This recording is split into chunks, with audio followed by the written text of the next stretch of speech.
But the big news is that in Ohio, Republicans overwhelmingly nominated Nardo 67 too. Nardo 67, 1967 too, because it's short for Bernardo. Right. I'm sorry. That's his nickname that he used, or supposedly his intern used on the adult friend finder site. For men, yes. His real name is Bernie Marino.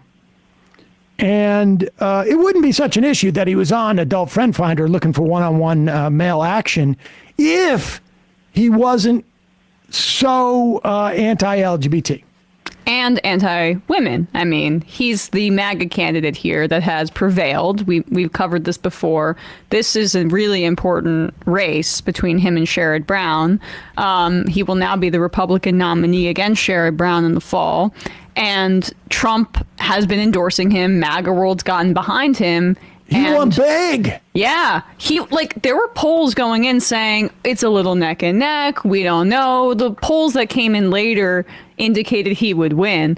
But he won by double digits is what the initial kind of results are indicating.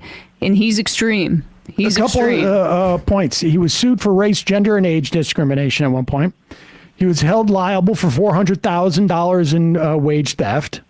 He hired an intern, apparently, who, according to him, pranked him by putting him on an adult friend finder list, and also went to the trouble of flying down to Florida, where Marino's parents live, to make the prank look rock solid. Committed to the bit. And also supports a national abortion ban without exceptions, which is really relevant here. Because as you know, Ohio has written into their constitution, right? It was into the constitution that there is a right to an abortion, but that would be superseded by a national ban. And if you think Donald Trump is not going to pursue a national ban if he has a majority in the House and the Senate, you are wrong.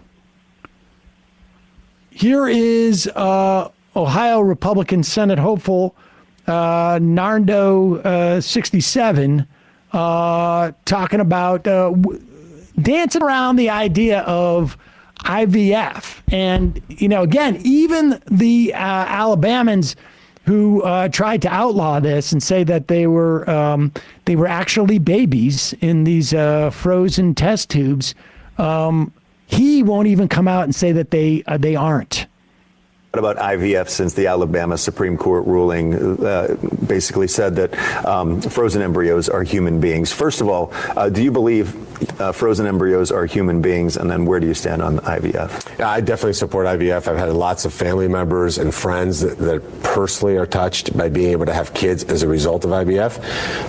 I support any policies that encourage people to have more kids. We're not even hitting birth replacement rates in this country, which is a problem. So anything that gives families in America an incentive to have more children, I'm all in favor of that. Like I said, I've been touched by that personally. I've seen how these babies change these people's lives who've been able to have access to IVF. And just back to the quick question, do you believe that a frozen embryo should have the rights of a human being? Well, again, the reality is, as I said, clearly I'm in favor of IVF. I think we want to have a birth rate in this country that keeps with replacement rates, and we got to do things that encourage people to have more babies.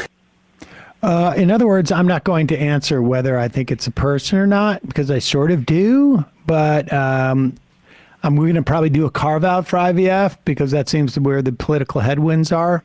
Vermont Ben has asked me, is a national abortion ban even possible with the Senate filibuster in place?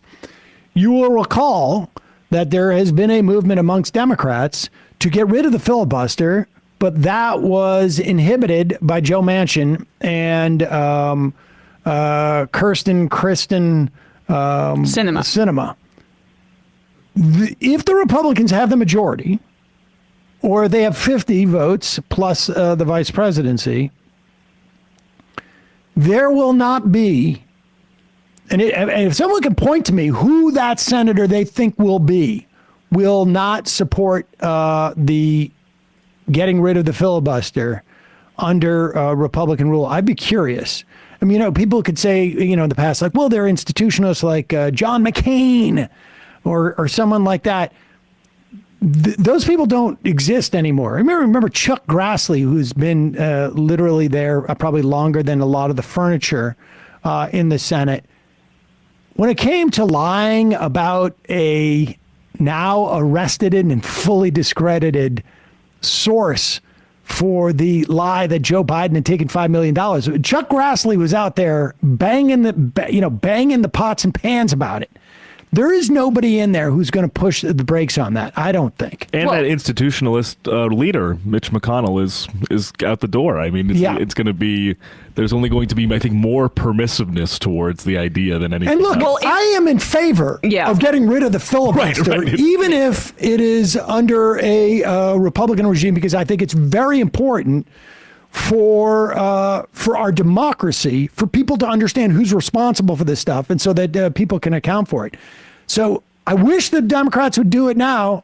I have a lot of confidence that the Republicans will do it if they have full control of when they need to. If they don't have the presidency and they control the Senate, I don't think they'll do it. But if they have all three, they'll do it. Yeah. I mean, do we even really want to play that game? And also, do we want to play the game of Donald Trump doing things to limit abortion access via executive order, which we can't rule out as well, because since the Supreme Court overturned Roe v. Wade, there's a whole host of things that Trump could do unilaterally by executive order, and if he were to be president, that would appease his far-right evangelical base, and we wouldn't necessarily need to get the legislation through. It would be disastrous. There's no question about it. I love how incompatible these thoughts are, though. He won't say if frozen embryos are human beings, but that he supports IVF. Well, we know that IVF involves multiple egg extractions if you're able to do so, and then the fertilization and freezing of eggs so that you can try, and it's less costly, less difficult for the woman. From a physical perspective, it's less cumbersome. You can have multiple bites at the apple, if you will.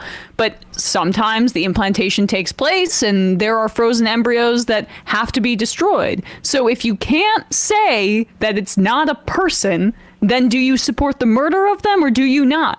They're incompatible thoughts. You can't support IVF and then also say these fertilized frozen embryos are people too. It's not a tenable position. So it's tenable. It's just completely inconsistent with itself. Okay, well, yes. Within the Republican Party, it is actually the position. They have it. They're willing to do it. They're way beyond the sort of like the consistent, cogent consistency. Vermont Ben says, what about Susan Collins or Murkowski? Susan Collins, I have no doubt, would go along with it. Murkowski, it's not inconceivable that she wouldn't flip. I don't know, but Collins would probably bellyache and then support it. Without a doubt. And just a quick correction, it was Darren Bailey in Illinois. Sorry, Sam. Darren Beatty is a former Trump speechwriter who I thought it was. My bad. All right. 646-257-3920 is the number. We will have the voicemail is off. We will take some of your phone calls.